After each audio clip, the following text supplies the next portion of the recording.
Welcome back. Well, today's special guest opened last week in a spectacular new musical, Matador, which is set, amongst other things, against the tumultuous changes of Spain in the 50s and 60s. Let's welcome the stars of Matador, Stefanie Powers and Nicky Henson. Good morning to both of you. Good morning.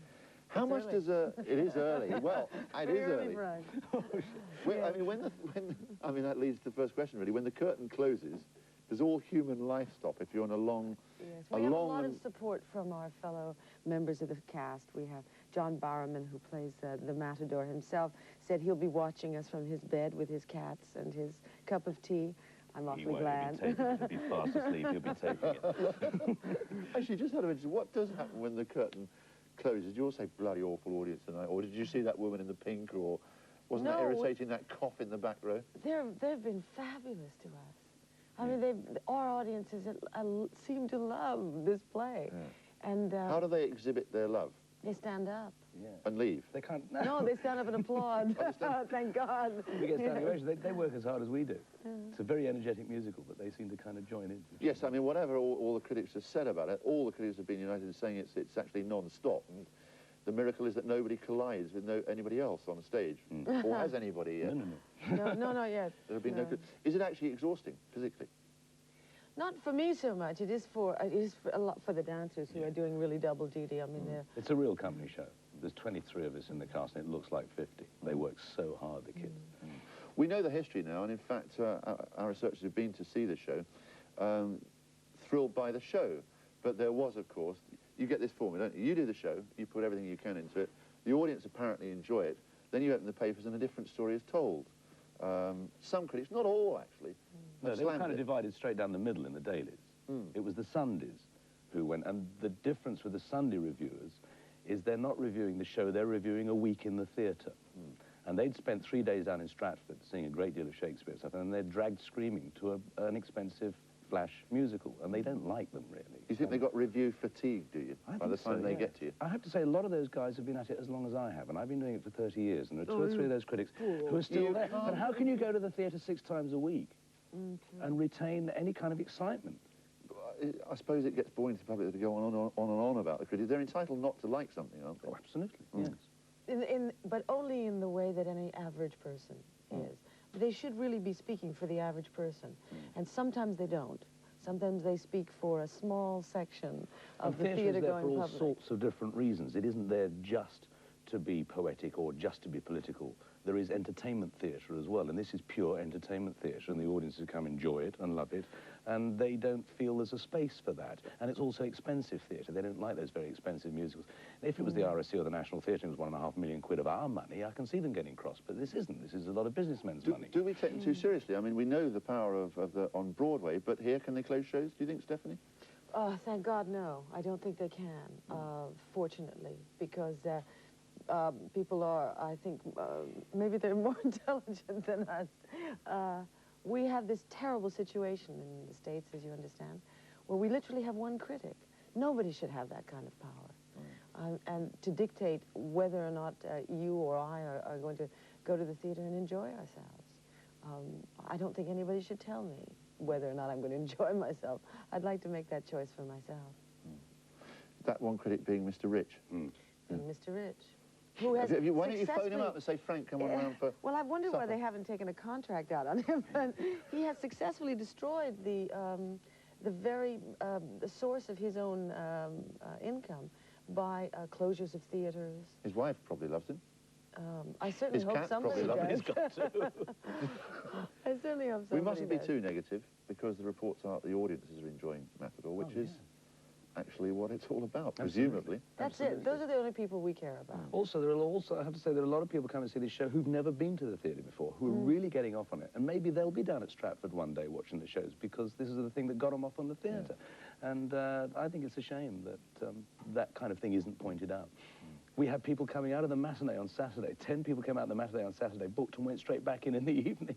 Yeah. So the only thing I'd say, it's a pity that the music by Nicky Henson and the Wombats. Now, come on, settle down.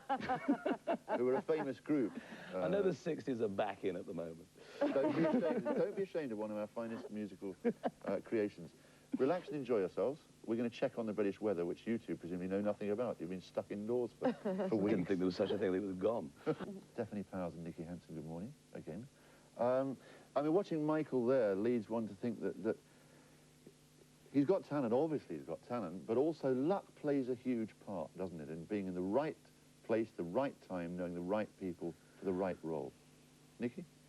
I don't know about knowing the right people. I have to say that there's 47,000 members of equity in this country, and 87% of whom are out of work at any particular time. And it seems to me that the same 13% work. Why? Because once work creates work, so once people are working, I don't mean amongst the audiences, in the business, people say, oh, well, he's hot and he's working. But I have to say there's 47,000 members now. When I joined 30 years ago, there were 14,000 members. And there was twice the work that there is now, twice the amount of work that there is now. The work is getting less and membership's getting bigger. I wouldn't advise anybody to come into it, quite honestly. Actually, interesting point. I mean, should the advice be given out to these people at the stage schools or the ones that, look, Our only system is a little bit 13% different work. in the States. Ours is, we have a sort of flavor of the month attitude. So it's pretty frightening. There are about 85,000 members of the Screen Actors Guild, and 1% of them make a living off of their work as actors. What seems to happen is that people go in, they do a situation comedy for 6 months or for 3 months or however many shows they do. They suddenly become sort of semi-stars, and then their show goes off the air and nobody ever hears about them again. We were told that you cherished your stars, that we were the ones that cut down the tall poppies. No, that it's finished the changing. It's reputation. really, really changing now, and it's an extremely ephemeral industry now. Well, you mean next week Tom Cruise could be out? Well, I don't think old Tom could be out, but maybe The old good old Tom. No, but there are about 14,000 ready to take his place at any given moment, you know. Yeah, but we shouldn't. Why should we feel sorry for them? Because what we're talking about is reality, isn't it? And shouldn't they be aware of that reality? It's like couples who take on a huge mortgage. Interest rates do go up. No, It's but more so than it's like doing the pools more than that. It's like gambling, isn't it? Yes, but it's also a reflection on the character of our society and how we're changing, especially in America. Because if we're only, you know, looking for the next, you know, bright-looking thing who comes along with absolutely no staying power, what does that say about us as a society? That are we just looking for the next sort of thrill, or are we not, we don't want to put the investment in over time with people that we once were loyal to? That's I think a rather interesting aspect of the change in society and the change in viewers. Maybe the viewers aren't really being listened to. Maybe they don't want that. Maybe they don't want people to change, come and go so quickly. Yes, but aren't you talking from your own perspective? Haven't we got to be brutal with ourselves? Say, well, Stefanie, when you were 18, you looked at that screen and said, oh, get her off. She's got wrinkles, get her off. No, I didn't. It's my turn now. No, because I had an investment in all those people. I saw them from childhood. I kept wanting to see them. They were members of my family. All those stars that we used to look up to were people that we had seen since the year dot. And things change so much. I mean, Nicky's mentioning that it is so difficult for people to move into the profession now because it's so overcrowded. And there was this old adage that you should go west, young man, go to Hollywood or go to New York, across the pond. You'll find more opportunities there. Is that all wrong now? Has America just become as closed as Britain about opportunity? no, I don't think it's as closed, because it's a much larger marketplace. It's a bigger country and it's a much larger marketplace. And certainly the regional theater is very active, and there are lots of places where people can go and work, provided they have the training or the instinct to do that.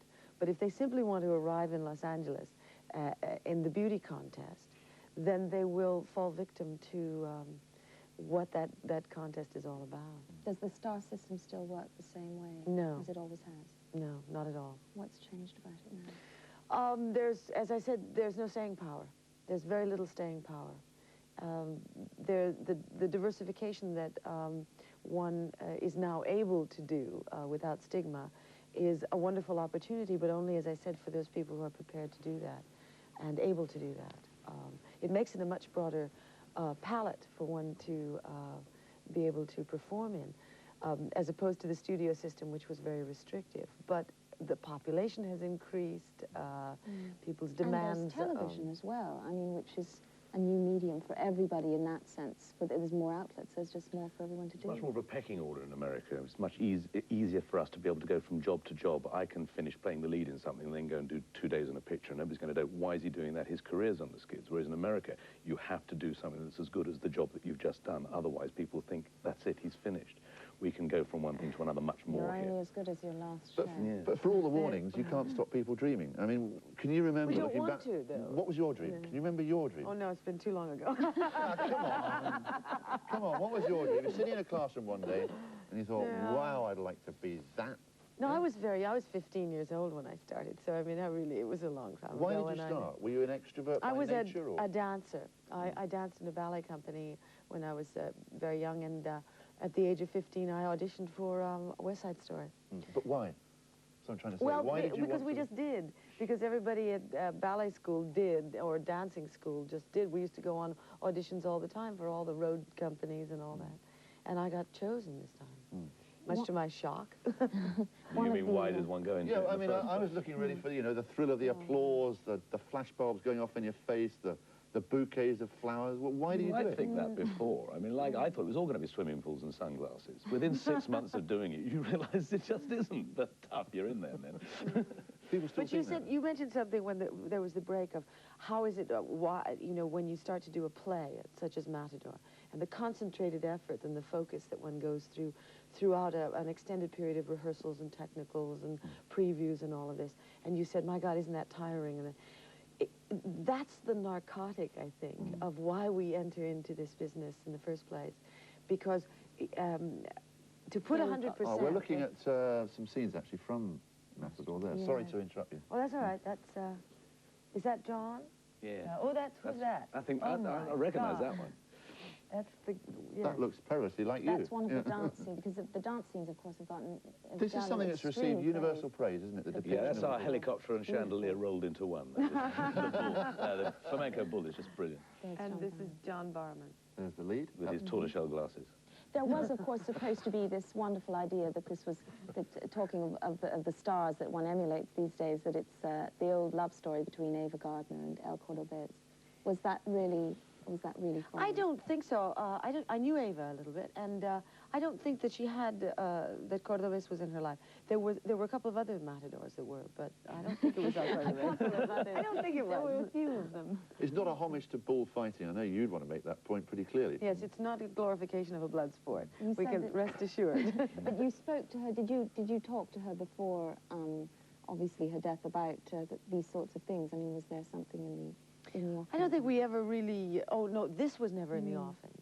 And I don't think we really ever, we talked a little bit about Spain over the years, but I don't think we ever really discussed her life and loves, you know? No, I don't think so. And if it goes on and on and on, you can't nip back to your wildlife reserves, and Nicky, you can't go back to the 60s. and you'll be stuck on the stage there. Or is that your dream? Well, I have to go. I have a movie that Robert Wagner and I are doing in really? September. Not Heart to Heart Part No, 59,000. unfortunately. Oh, right. No, unfortunately. But then It's- if we're still running, she can come back again. if they'll have me back, I would be really great to be able to come And we back. can go and do it all over the world. Gonna do it all over Make the the world. movie. And then you'll be down to the 10% just doing the same thing. Can't have it. Okay, good luck. Matador, which is on at... The Queen's Theatre. Queen's. It's a big dance musical, which is rare these days, to get some proper dancing. And we talk to each other. And you as talk well. to each other. Yeah. You don't drift from one song to And another. we're having a wonderful time. And so's the audience. so's the audience. You had it as an afterthought. Thanks for Thanks joining very us much. today, Nicky Henson and Stefanie. Thank Thank you. you. Lovely.